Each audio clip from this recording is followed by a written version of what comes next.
सहाय्यक पोलीस निरीक्षक संदीप पोमन यांचा चार्ज घेताच वाळू चोरांना दणका. 5,05,000ची चोरटी वाळू पकडली. पाहूया सविस्तर बातमी. म्हसवड पोलीस ठाण्याचे सहाय्यक पोलीस निरीक्षक संदीप पोमन यांनी पदभार स्वीकारताच वाळू माफियांवर कारवाईचा धडाका सुरू केला असून पहिल्याच कारवाईत तब्बल 5,05,000 रुपयांचा मुद्देमाल जप्त करण्यात आला आहे.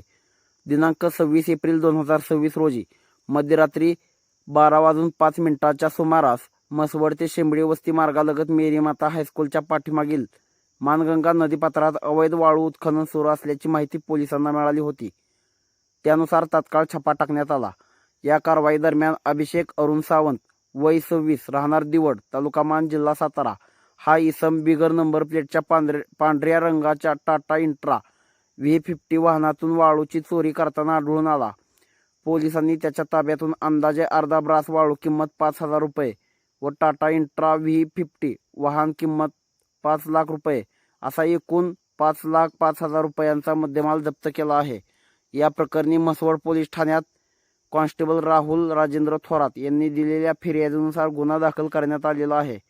ही कारवाई संदीप पोमन यांच्या मार्गदर्शनाखाली पार पडली असून पुढील तपास पोलीस नाईक SG हांगे करत आहेत.